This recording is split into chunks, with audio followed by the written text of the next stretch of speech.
ஒரு மாசத்துக்கு மொத்தமா 5000 ரூபாய் 6000 ரூபான்னு சொல்லி வாடகைக்கு பேசுறது. வாடகைக்கு இவன் எடுத்துட்டு இவன் ஒரு புரோக்கரா மாறிடுறான். மாறி ஏன்னா தெலுங்கு கும்பல்ல பெரும்பாலும் அப்படிதான் இருப்பாங்க வைங்களேன்.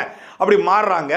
அப்படி மாறி அவங்க தரகர்களாக மாறியதுனால இவங்க நேரா வந்து அங்க தெலுங்குலேருந்து வரக்கூடிய ஆந்திராலேருந்து வரக்கூடிய அந்த பக்தர்களை வந்து ஹோம் ஸ்டேங்கிற ஒரு நாளைக்கு 200 ரூபாயில ஆரம்பித்து 1500 ரூபா 2000 ரூபா சாதாரணமாக இரவு தங்கி போனால் ஒரு பாய் ஒரு ஒரு பில்லோ ஒரு தலையணை கொடுத்துருவாங்க 200 ரூபா.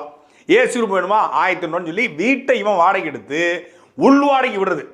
இது தமிழ்நாட்டுக்கும் பொருந்தும், தமிழ்நாட்டுக்கும் பொருந்தும், இது திருவண்ணாமலைக்கும் பொருந்தும். வீட்டை வாடகை எடுத்து இவன் உள் வாடகை விட்டுருவான், இவன் வீடு மாதிரியே. இதை வைத்துக்கொண்டு பெரும் வணிகத்தை பெரும் பொருளாதாரத்தை வந்து தெலுங்கு கூட்டம் சம்பாதித்து கொண்டிருக்கிறது. அதுக்குத்தான் திருவண்ணாமலையை படையெடுக்க தொடங்கியிருக்காங்க. ஒரு பக்கம் கடைகள், ஒரு பக்கம் திருவண்ணாமலை கூடிய வீடுகள், திருவண்ணாமலை கூடிய உணவு விடுதிகள், திருவண்ணாமலை கூடிய ஹோட்டல்ஸ் எல்லாமே முழுக்க